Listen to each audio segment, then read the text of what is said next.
کیونکہ جب universities colleges بند ہو گئے بہت سے لوگ ہاسٹلس میں رہتے تھے, وہ اپنے گھروں کو چلے گئے, تو انٹرنیٹ کا بہت زیادہ پرابلم آ رہا تھا. اس کے بعد لائٹس کا بہت زیادہ ایشو آ رہا تھا.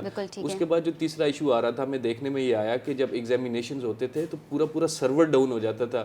5-6 گھنٹے لگا کے اسٹوڈنٹس اپنا پیپر کرتے تھے, اور اس کے بعد اچانک جب سبمٹ, یہ ایشو بہت سے سامنے آئے, اچانک سے پیپر سبمٹ کرتے تھے اور پیپر سرور ان کا ڈاؤن ہو جاتا تھا, اور اس کے بعد پھر سٹارٹنگ سے یہ پروسیس سٹارٹ ہوتا تھا. تو ہمیں اگر آن لائن کلاسز کی طرف جانا ہے تو ہمیں یہ اپنے بیسکس جو چیزیں ہیں اس کو بھی صحیح کرنا. ڈاکٹر عمران, آپ سے بھی وہی سوال کرنا چاہوں گی کہ آن لائن کلاسز ہمارے بچوں کے لیے کتنی افیکٹو رہی ہوگی, کیونکہ آپ کو پتہ ہے کہ آج کل ہر بچے کے ہاتھ میں اینڈرائڈ فونز ہیں, موبائلز ہیں. کئی جگہ ایسا ہوتا ہے جو میں شیئر بھی کرنا چاہوں گی اپنے ناظرین سے, کہ میں نے بہت سے ایسے بچوں کو دیکھا ہے کہ آن لائن کلاسز چل رہی ہوتی ہیں لیکن وہ کچھ اور بھی دیکھ رہے ہوتے ہیں, ان کے اپنے ویڈیو گیمز بھی چل رہے ہوتے ہیں لیپ ٹاپ پہ. تو یہ اسٹڈیز ہمارے بچوں کے لیے کتنی افیکٹو رہی ہے؟ خدیجہ مجھے 1 منٹ دیجیے گا, میں آن لائن سے پہلے کنونشنل جو ہماری اسٹڈیز ہے وہ کتنی افیکٹو ہے تھوڑی سی بات میں اس پہ کر لوں. کہ ہمارے ملک میں جو تعلیم ہے, بچہ تعلیم حاصل کرنے کے لیے جاتا ہے وہ ڈگری کے لیے جاتا ہے, علم کی محبت میں نہیں جاتا.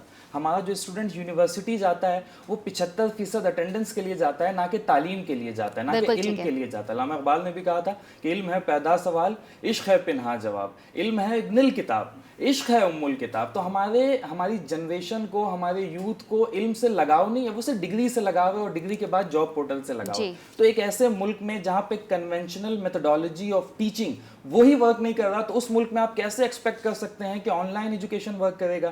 کس طرح سے آپ نے طالب علموں کو بنا کسی تیاری کے آپ نے اس آن لائن کلاسز کی مد بھیڑ میں جسے کہوں اس میں جھونک دیا. یقیناً یہ فائدہ مند نہیں ہو رہا. اس کا اثر بھی آپ نے دیکھا کہ جامعہ کراچی کے طالب علموں نے اس پر احتجاج بھی کیا, دوسری جامعات سے بھی اس پر آوازیں بلند ہوئی, اور ایون کہ اس وقت UN کا بھی یہ اسٹانس ہے کہ اب تعلیمی نظام کو بند نہیں ہونا چاہیے, کیونکہ آن لائن کلاسز کی وجہ کر جو غریب ممالک ہیں ان کے اوپر بڑا اثر پڑا ہے. اسمارٹ فونز ہمارے متوسط طبقے کے اور جن کے پاس نہیں ہے, جی ہاں, جن کے پاس نہیں ہے, ہمارے بچے کو تو اسکول ہی میسر نہیں ہے, اسکول میں بیٹھنے کے لیے ڈیسکس میسر نہیں. آپ کس طرح سے یہ امید لگائے بیٹھے ہیں کہ وہ آن لائن کلاسز کے ذریعے کوئی فروٹفل رزلٹ ہمیں دے سکتے ہیں؟ جی بالکل ڈاکٹر عمران, یہی بات ہے کہ کچھ اسکولز جو ہے وہ آن لائن کلاسز کروا سکتے ہیں, لیکن ہم بات کریں کچھ ایسی بھی اسکولز ہمارے پاس موجود ہیں کراچی میں جو آن لائن کلاسز نہیں دے رہے. تو یہ جو اسٹڈیز ہیں یہ ہماری ان بیلنس ہو رہی ہے, کچھ بچوں کی کلاسز ہو رہی ہیں, کچھ بچوں کی نہیں ہو رہی ہیں. اس بات سے آپ اتفاق کریں گے؟ میں بالکل اتفاق کرتا ہوں. یہ ہمارے طبقاتی نظام میں مزید خلیج پیدا کرے گا, یعنی کہ جن کے پاس سہولیات ہیں, جن کے پاس وسائل ہیں, وہ اس کو استعمال کر کے آگے بڑھ جائیں گے, اور جن کے پاس یہ چیزیں دستیاب نہیں ہیں وہ پھر یقینی طور پہ مزید پیچھے ہو جائیں گے. تو ملک میں اب پہلے سے ہی ایک طبقاتی نظام بہت خطرناک حد تک موجود ہے, اور اس کی خلیج مزید وسیع ہوتی جائے گی. تو بڑا بہترین اور شاندار فیصلہ ہے. پرائم منسٹر کا بھی ہمارا اسٹانس ہے کہ معیشت نے بھی بہت نقصان اٹھایا, ہم تعلیمی اداروں کو, صنعتوں کو بند نہیں کریں گے. تو ہم اس کی مکمل طور پہ بھرپور طور پہ تائید کرتے ہیں. بالکل ٹھیک ہے. دانیال جیلانی صاحب, ملک دوبارہ لاک ڈاؤن کا حامل نہیں ہو سکتا, یہ کہنا ہے وزیر اعظم پاکستان کا. یہ یقیناً ایک خوشائند بات ہے, کیونکہ لاک ڈاؤن ہو جاتا ہے تو ہماری معیشت نیچے گر جاتی ہے, جو آلریڈی کافی بدترین صورتحال اختیار کر گئی ہے. اس پہ کیا کہیں گے؟ دیکھیے, پاکستان آگے معیشت کے حساب سے بہت زیادہ سروائیو کر رہا ہے, اور خاص طور پر یہ جو 5-6 ماہ ہم نے لاک ڈاؤن کے گزارے ہیں اس میں پاکستان ایسا ایک ملک تھا جس نے بہت زیادہ سروائیو کیا, کیونکہ پاکستان کا 80 سے 85% ایسا طبقہ ہے جو مڈل کلاس فیملی سے تعلق رکھتا ہے. وہ ایسی فیملی سے تعلق رکھتا ہے کہ مطلب دیہڑی دار لوگوں میں زیادہ تعلق ہے, اگر وہ کمائیں گے اور ان کا روزگار چلے گا. اور اس موقع پہ اگر ہم لاک ڈاؤن کر دیتے ہیں, دیکھیں پہلے بات ہے ہمیں سوچنا ہے کہ جب پہلے بھی ہم نے لاک ڈاؤن کیا, اب لاک ڈاؤن کرنا ضروری نہیں ہے, ہم اس چیز کو روکتے نہیں ہیں کہ یہ چیز کیسے پھیلی ہے. آپ بھی اب دیکھیں, پہلے کووڈ پاکستان میں جب دنیا میں ایک کووڈ کی ایک ویو چل رہی تھی, اس کا جو فرسٹ اسپیل تھا, آپ اس میں دیکھیں کہ پاکستان میں اس وقت کیسز کتنے تھے. پاکستان میں بہت منیمم کیسز تھے, لیکن پاکستان میں پھیلا کیسے کہ آپ نے اپنے جو تفتان بارڈر تھا اس میں لوگوں کی اسکریننگ نہیں صحیح طرح سے کی, ان کو فیسیلیٹیٹ نہیں کیا, احتیاط نہیں کیا. اس کے بعد جو خلیجی ممالک میں جب کووڈ پھیلا, یورپ میں کووڈ پھیلا, تو لوگوں نے اپنے جو بیرون ملک ہمارے پاکستانی تھے انہوں نے پاکستان کی طرف رخ کیا. آپ نے ادھر ایئرپورٹ پہ کوئی اسکریننگ کا انتظام نہیں تھا, کوئی آپ کے ان کو کوارنٹائن نہیں کر رہے تھے, کوئی ٹیسٹ نہیں کر رہے تھے. ایون کہ ابھی بھی آپ ایئرپورٹ پہ چلے جائیں اس طرح سے انتظامات ہی نہیں. ہم سیریس, ہم ایسی قوم ہیں کہ ہم جب تک ہمارے سر پر کوئی چیز پڑ نہیں جاتی تو ہم اس چیز کو سیریس نہیں لیتے. تو خدارہ جو کرنے والی چیزیں ہیں وہ کریں, ہمیں احتیاط کرنی ضروری ہے, اور SOPs پہ عمل کروانا ضروری ہے. اور جہاں پہ عمل کروانا زیادہ, ابھی بھی دیکھیں کہ جس طرح سے یورپ میں فرانس لاک ڈاؤن کی طرف چلا گیا ہے, فرانس, اٹلی, اٹلی چلا گیا ہے, جرمنی چلا گیا ہے. اب یہ سارے ممالک میں جو ہمارے وہاں پہ پاکستانی ہیں وہ پاکستان ان کا ہوتا ہے کہ اب پتہ نہیں 5 ماہ لاک ڈاؤن رہ گیا, 6 ماہ لاک ڈاؤن رہ گیا, یہاں پہ روزگار تو ہے نہیں, ہم پاکستان کا رخ کرتے ہیں. اب جب وہ پاکستان آتے ہیں تو ہمارے ایئرپورٹ پہ اس طرح کے مناسب اقدامات بھی نہیں ہوتے کہ ہم ان کی روک تھام کی جائے, وہ ان کی پراپر اسکریننگ کر کے ان کو کوارنٹائن کیا جائے, پھر اس کے بعد. جی ناظرین, کورونا پہ مزید گفتگو کریں گے, لیکن یہاں وقت ہوا ایک شارٹ کمرشل بریک کا. اسٹے ود اس.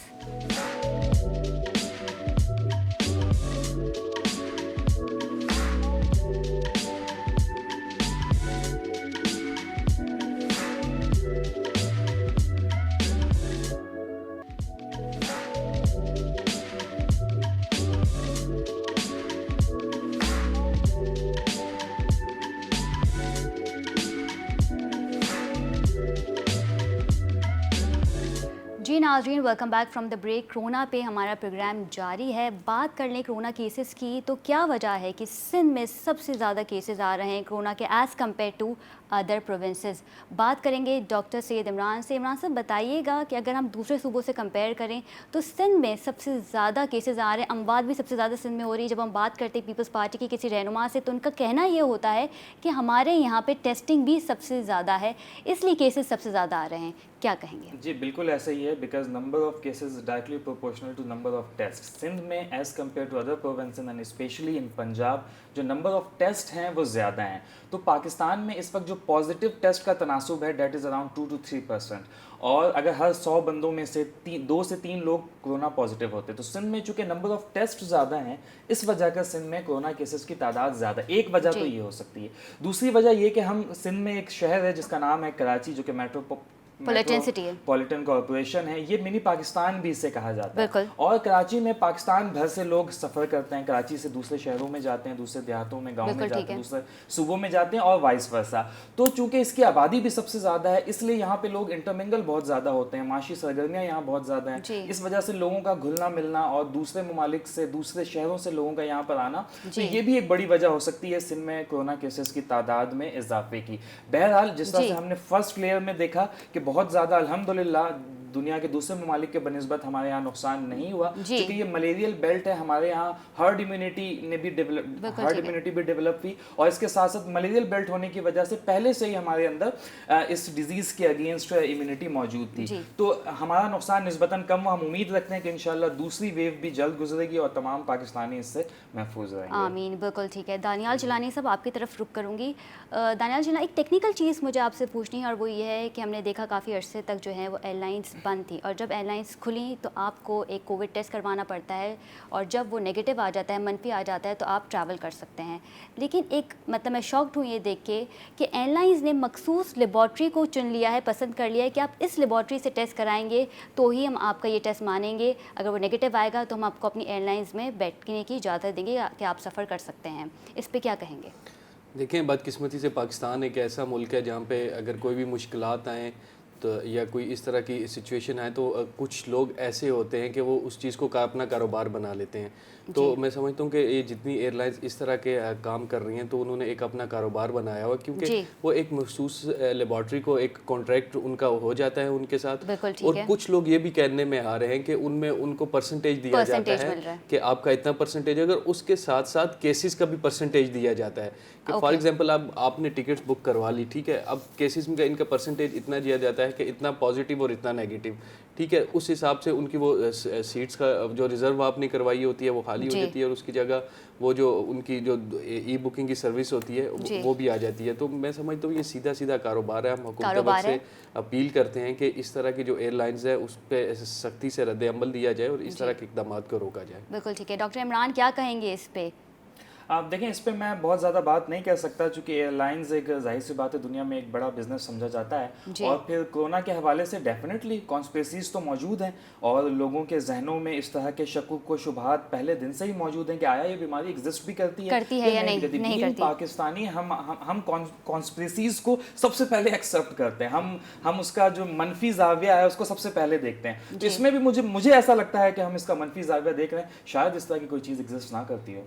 نہ کرتی ہو، یہ بھی ایک سوالیہ نشان ہے. جی بالکل ٹھیک ہے. دانیال جیلانی صاحب آپ کا رخ کروں گی. بتائیے گا، یوتھ ایکٹیوسٹ ہیں آپ، یونیورسٹی کے کافی نوجوانوں سے آپ کا انٹریکشن ہوتا ہے، آپ ایونٹس کرواتے ہیں، سیمینار کرواتے ہیں. یوتھ کو ہم کیسے یوٹیلائز کر سکتے ہیں؟ کیونکہ ہم نے دیکھا جب ہم کوئی کال بھی کرتا ہے ہمیں تو اس پہ ایک میسج آتا ہے کہ آپ کو احتیاطی تدابیر کرنی ہے، کورونا کی کیسز میں کمی لانی ہے. تو یوتھ کو ہم مزید اس میں کتنا یوٹیلائز کر سکیں تاکہ عوام کو زیادہ سے زیادہ اس کا پیغام جائے کہ وہ احتیاط کریں؟ دیکھیں جہاں تک کووڈ کی بات ہے تو اس میں تو یوتھ کا ایک بہت اہم رول ہے، کیونکہ پاکستان ایک ایسا ملک ہے کہ آپ کو جیسا کہ میں نے پہلے بتایا کہ یہاں پہ مڈل کلاس فیملیز بہت ہیں. اب جب کووڈ کی وجہ سے لاک ڈاؤن ہوا تو ان کے بہت سے کاروبار رک گئے، ہر چیز. پہلی بات یوتھ کو سب سے پہلے اویئر کرنا ہوگا، اس کی احتیاطی تدابیر بتانی ہوں گی اور بتانا ہوگا کہ اس سے کیسے کیسے بچیں. اور پھر یوتھ کا کام ہے کہ اپنے جو اس پیغام کو آگے لے کے جائیں، یونیورسٹیز کے اپنے اسٹوڈنٹس کو بتائیں، اپنے گھر والوں کو بتائیں اور اس پہ عمل کریں. ٹھیک ہے. اب دیکھیں آپ نے جس طرح سے بات کی کہ ہماری ایک آرگنائزیشن ہے نیشنل یوتھ اسمبلی. ٹھیک ہے. اب جب کووڈ آیا تو ہم نے گورنمنٹ آف پاکستان کے ساتھ مل کے کام کیا پورے آل اوور سندھ میں. اس میں یوتھ کا بہت ایک اہم کردار تھا. اس میں یہ تھا کہ گورنمنٹ لیول پہ ایک کمیٹیز بنی تھی ڈسٹرکٹس لیول پہ. ان کا کام تھا کہ ڈفرینٹ جو لسٹ تھی، جو مطلب مستحق لوگ تھے، ان کی ایک لسٹ تیار کرنی تھی، پھر ان کو گورنمنٹ کی طرف سے امداد جانی تھی. تو ہم نے پھر آل اوور سندھ میں، اس طرح آل اوور پاکستان میں ہم نے گورنمنٹ آف پاکستان کے ساتھ مل کے کام کیا اور تمام ڈپٹی کمشنرز کے ساتھ سندھ کے بالخصوص ان کے ساتھ ہم نے ایز اے والنٹیئر ان کے ساتھ ان کی ٹیم بن کے کام کیا اور یوتھ نے ایک اہم رول اس میں اپنا کردار ادا کیا. دانیال صاحب کچھ بریفلی بتا سکتے ہیں کہ کن ڈسٹرکٹ میں آپ نے زیادہ سے زیادہ کام کیا ہے اور وہ امداد کا اماؤنٹ اگر آپ ہمیں بتا سکیں؟ دیکھیں اس طرح تو جس طرح سے ٹاسک فورس بنی تھی سندھ میں، اس میں ڈپٹی کمشنر ان کو ہیڈ کرتے تھے، اس میں ایس ایس پی بھی ہوتے تھے، ان میں اسسٹنٹ کمشنر ہوتے تھے اور 3 سے 4 ڈفرینٹ آرگنائزیشن کے نمائندے ہوتے تھے. اس طرح سے ہم نے تو پورے آل اوور سندھ میں کام کیا ہے. سندھ کے جو 29 اضلاع ہیں، 29 کے 29 اضلاع میں ہم نے کام کیا، لیکن جو زیادہ تر کام ہوا ہے وہ تھر پارکر میں ہوا ہے، مٹھی میں ہوا ہے، میر پور خاص میں ہوا ہے. اس طرح سے لاڑکانہ میں چلے جائیں، کشمور میں چلے جائیں، گوٹکی میں چلے جائیں، سکھر میں چلے جائیں، جیکب آباد میں چلے جائیں. یہ ڈسٹرکٹ ایسے تھے جو زیادہ تر افیکٹڈ ڈسٹرکٹ تھے اور ان ڈسٹرکٹ میں امداد کا جو مستحق لوگ تھے ان کا ریشو بھی زیادہ تھا اور جو گورنمنٹ آف پاکستان اور گورنمنٹ آف سندھ کی طرف سے جو امداد کی تھی اس کا ریشو بھی زیادہ تھا. تو اس میں پھر ہمارے جو یوتھ کی ایک ٹیم تھی وہ بھی ایک انہوں نے بھی کام کیا. بالکل اچھی تعداد میں تھی. بالکل ٹھیک ہے. عمران صاحب کیا وجہ ہے کہ کیسز میں پہلے ہم نے دیکھا کہ کمی آ گئی، کافی حد تک کمی آ گئی، لیکن کیسز بڑھنے کی وجہ کیا؟ لیکنیس کس کی وجہ سے ہوئی؟ عوام کی وجہ سے ہوئی؟ حکومت کی وجہ سے ہوئی؟ دیکھیں جو کیسز میں کمی آئی تھی، ایک ہماری ملک کی ایک جامعہ ہے، نجی شعبے کی جامعہ ہے، جس نے ایک رپورٹ شائع کی تھی کہ کراچی کے حوالے سے پرٹیکولرلی وہ رپورٹ تھی کہ 70% آبادی ہرڈ امیونٹی اٹین کر چکی ہے against corona. So that was the major cause for against the success جو ہمارے عوام نے حاصل کیا تھا کورونا کے خلاف. لیکن اس کا جو اینٹیجن ہے جو باڈی کے اندر ہمارے رہتا ہے وہ قریباً 3 سے 6 ماہ تک رہتا ہے. تو جو پہلا کیس پاکستان میں رپورٹ ہوا تھا that is I guess around in the month of February, تو اس کے بعد سے تقریباً 8-9 مہینے ہو چکے ہیں اور جو ہرڈ امیونٹی حاصل کی تھی وہ ہرڈ امیونٹی کے ختم ہونے کا وقت تقریباً ہے. اور اس کے علاوہ سردیوں کا موسم ہے، خزاں کا موسم ہے اور سردیوں کا موسم ہے، تو اس میں ویسے ہی انفلوئنزا بھی بڑا اسپریڈ ہوتا ہے. تو انفلوئنزا کو کورونا سمجھتے ہوئے لوگ ٹیسٹ زیادہ کروا رہے ہیں. تو اب جو ہے وہ سیکنڈ ویو کی ایک وجہ یہ بھی ہے کہ ایک تو ہرڈ امیونٹی ہماری ختم ہوتی جا رہی ہے اور دوسری وجہ یہ ہو سکتی ہے کہ جو انفلوئنزا کا وائرس ہے جو کہ کامن ہے اور سالوں سے چلا آ رہا ہے، اس کی وجہ سے جو فلو ہوتا ہے جس کے سمٹمز ایک جیسے ہیں، نوویل کووڈ کے اور انفلوئنزا وائرس کے دونوں وائرسز ہیں، اس کے جو سمٹم ہے وہ ایک جیسے. تو انفلوئنزا وائرس کی وجہ سے جو فلو کا شکار ہو رہے ہیں اس کے باعث لوگ کووڈ کا ٹیسٹ کرا رہے ہیں. تو یہ بھی تعداد بڑھنے کی پہلے سے رجحان کیسز میں اضافہ تو ہوا ہے، کیونکہ کووڈ پازیٹیو کی کیسز بہت زیادہ ہیں، ٹیسٹنگ کا بھی رجحان زیادہ بڑھا اور کیسز پازیٹیو بھی آ رہے ہیں. اسٹڈیز ہمیں پہلے سے ہی اس چیز سے آگاہ کر رہی تھیں کہ سیکنڈ ویو اس کی آنی ہے جو کہ پہلے سے زیادہ شدید بھی ہو سکتی ہے. لیکن پورے دنیا میں آپ دیکھیں کہ جو پہلی لیئر تھی وہی زیادہ شدید تھی اور دوسری لیئر دنیا میں جو ملک سب سے زیادہ افیکٹ ہوا ہے that was United States of America. اور آپ ابھی دیکھیں وہاں پہ الیکشنز ہوئے ہیں اور الیکشنز میں جو مطلب جسے آپ سب سے سویلائزڈ لوگ کہہ لیں، آپ ان کے جلسے دیکھیں، ٹرمپ کے جو بائیڈن کے جلسے دیکھیں، اس میں لوگ کوئی سوشل ڈسٹینسنگ نہیں تھی، کوئی ماسک کا استعمال نہیں کیا گیا تھا اور وہ تمام لوگ قریب اور اتنا فاصلہ آپس میں اختیار نہیں کر رکھا تھا کہ وائرس ٹرانسفر نہ ہو سکے. تو ایک ایسا ملک جس نے سب سے زیادہ سفر کیا ہو، جہاں نمبر آف ڈیتھ سب سے زیادہ ہو، اگر وہاں پہ سیکنڈ ویو اتنی زیادہ مضبوطی کے ساتھ، سختی کے ساتھ یا شدت کے ساتھ نہیں آئی ہے، تو ہم امید رکھ سکتے ہیں کہ جن ممالک میں پہلی ویو میں شدت نہیں تھی تو دوسری ویو انشاءاللہ اس سے بھی کم شدت کی حامل بالکل ٹھیک ہوگی. ہے. دانیال صاحب کیا کہیں گے کہ حالات ابھی قابو سے باہر نہیں ہیں؟ حالات اب میں سمجھتا ہوں کہ ابھی حالات تو بالکل قابو میں. الحمدللہ پاکستان نے ایک اس میں کم بیک کیا، اور پاکستان جس طرح دوسرے ممالک کی طرح پاکستان کو اس طرح سے کووڈ میں نقصان نہیں ہوا. لیکن مسئلہ یہ ہے کہ ابھی بھی ہم احتیاط نہیں کر رہے. احتیاط بہت ضروری ہے. میں اپنی تمام قوم سے اپیل کرتا ہوں خدا را احتیاط کریں، اور یہ ایک ایسی بیماری ہے جس سے صرف اور صرف ہم احتیاط کر کے ہی بچ سکتے ہیں. جی ناظرین، مزید بھی گفتگو کریں گے لیکن یہاں بریک کا کہا جا رہا ہے تو ایک بریک لیں گے، کہیں مت جائے گا. اسٹے ود اس.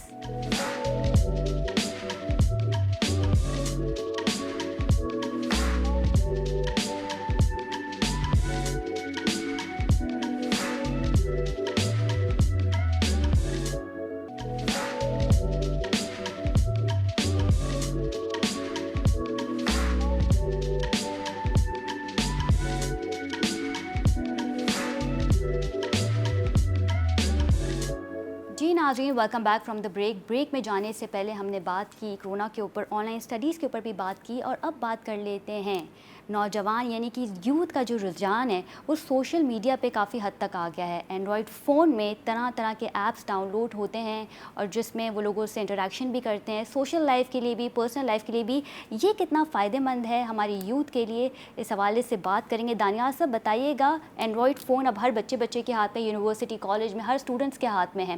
اس میں ایپس بھی ڈاؤن لوڈ ہیں، سوشل میڈیا پہ اکاؤنٹس بھی بن چکے ہیں، لوگ انٹریکٹ بھی کر رہے ہیں، میل جول بھی رکھ رہے ہیں. اس پہ کیا کہیں گے کہ یہ ہمارے لیے فائدہ مند ہے؟ جی دیکھیں، کسی بھی پہلو کی دو چیزیں ہوتی ہیں، ایک پازیٹیو ہوتا ہے اور ایک نیگیٹیو ہوتا ہے. سوشل میڈیا ایک ایسا ٹول ہے، میں سمجھتا ہوں کہ ایک اگر اس کو پازیٹیو وے میں اس کو یوز کیا جائے، یہ بہت فائدہ مند ٹول ہو سکتا ہے. اس میں ہمارا انٹریکشن ہو سکتا ہے. اب دیکھیں اب کوئی بھی media, for example media industry ہے، وہ بھی بہت سی نیوز سوشل میڈیا سے لیتی ہے. سوشل میڈیا سے بہت سے لوگ سٹار بھی بنے. سوشل میڈیا سے ایسا ٹول ہے کہ بہت سے لوگوں کا یہ روزگار بھی ہے. لیکن اب مسئلہ یہ ہے کہ ہمارے لوگ اس کو پازیٹیو وے میں یوز نہیں کرتے. سوشل میڈیا میں جو سب سے بڑا میں سمجھتا ہوں کہ آج کل پرابلم آ رہا ہے، وہ آ رہا ہے پروپوگنڈا. ٹھیک ہے، رومرز. تو ہمیں اس چیز سے بچنا ہوگا، ہمیں پروپوگنڈے سے بچنا ہوگا، ہمیں رومر سے بچنا ہوگا. اور اسی جو کیونکہ اب دیکھیں پوری دنیا میں سوشل میڈیا کو ایک اہمیت کا حامل بن چکا ہے، اور پوری دنیا میں اس وقت ایک وار چل رہی ہے جس کو ہم کہتے ہیں 5th generation warfare. Basically 5th generation warfare ہے ہی سوشل میڈیا کی وار. اس میں تھوڑا سا اس کی ڈیٹیل میں جانا چاہوں گا کہ کیونکہ اکثر ہمیں بعض اوقات ہمیں ٹی وی پہ نظر آ رہا ہوتا ہے، سوشل میڈیا پہ نظر آ رہا ہوتا ہے کہ لوگ 5th جنریشن وارفیئر کے بارے میں بات کر رہے ہیں، لیکن ہمارے 80% سے 90% لوگوں کو 5th جنریشن وارفیئر کا پتہ ہی نہیں ہے کہ بیسیکلی یہ وار کیا ہے. یہ basically 5th generation warfare media اور سوشل میڈیا کی وار ہے. اور اس میں جو سب سے اہم ٹول یوز کیا جاتا ہے وہ پروپاگنڈا یوز کیا جاتا ہے. وہ آپ کی نفسیات کے ساتھ کھیلا جاتا ہے، آپ کی سائیکی کے ساتھ کھیلا جاتا ہے. اس میں اس طرح سے کیا جاتا ہے کہ جتنے جو آپ کے دشمن ہوتے ہیں، دشمن ممالک ہوں یا آپ کا کوئی دوسرا دشمن ہو، وہ آپ کی مطلب جو اپنی بات جو وہ کرنا چاہ رہا ہوتا ہے، وہ آپ کے لوگوں کے ذہنوں میں یا آپ سے جو پیار اور محبت کرنے والے لوگ ہوتے ہیں، جو آپ کے فالوورز ہوتے ہیں، ان کے ذہنوں میں وہ ڈال کر آپ کو اکساتا ہے.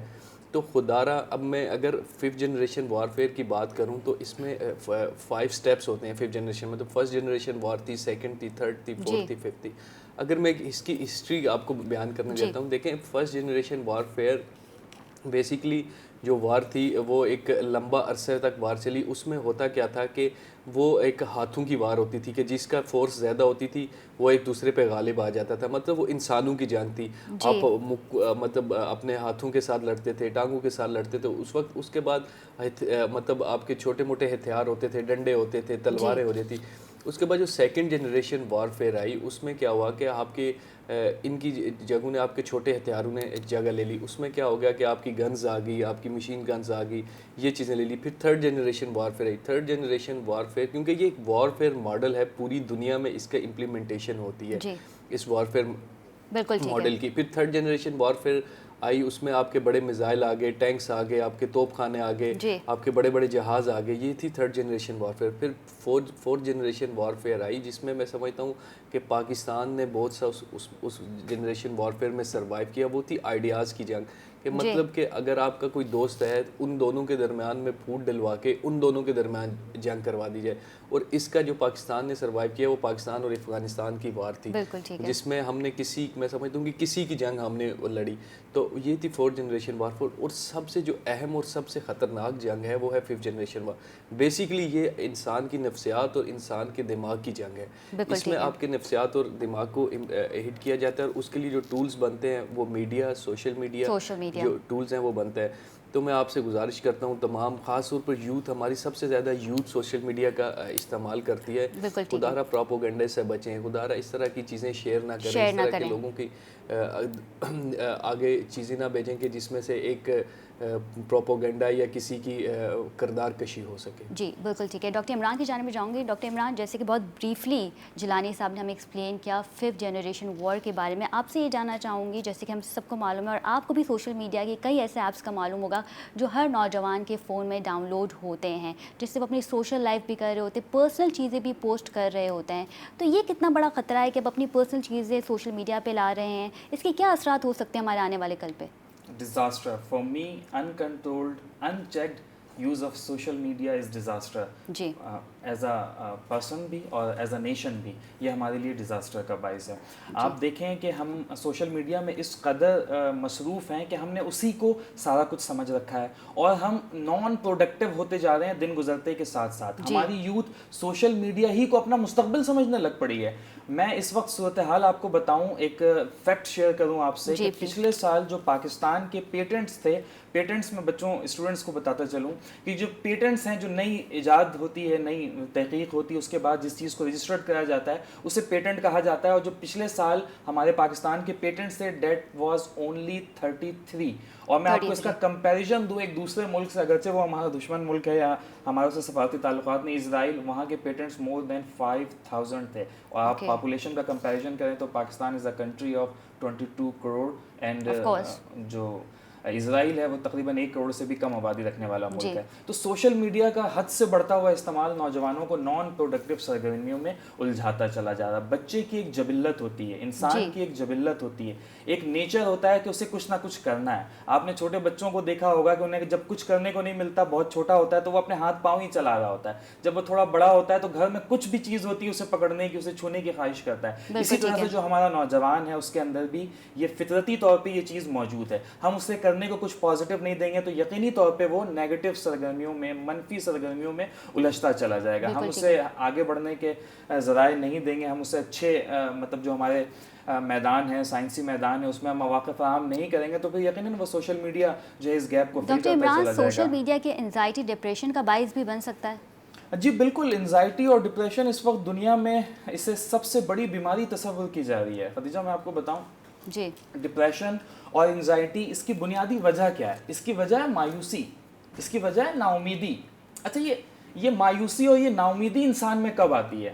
جب وہ شکر نہیں کرتا، جب وہ اللہ اور شکر نہ کرنا. ناشکری کیا ہے؟ اللہ کی تقسیم پر راضی نہ ہونا، یہ ناشکری ہے. دیکھیں ایک جملہ یاد آتا ہے مجھے، کہا جاتا ہے کہ زیادہ کی چاہ حاصل کا لطف اٹھانے بھی نہیں دیتی. ہمیں چاہیے ہم دیکھیں تو صحیح نا، انزائٹی اور ڈپریشن کو لے کر ہم اپنے پیچھے دیکھیں تو صحیح، ہم نے شروع کہاں سے کیا تھا، ہم کہاں پہنچ بیٹھے ہیں، اللہ کی کیا کیا نعمتیں ہم استعمال کر بیٹھے ہیں، ہماری آنکھوں نے کیا کیا نظارے دیکھ رکھے ہیں، ہماری زبان نے کیا کیا ذائقہ چکھ رکھا ہے. ہم جب پیدا ہوئے تھے بہت سے رشتے ایسے تھے جو ہمارے پاس نہیں تھے.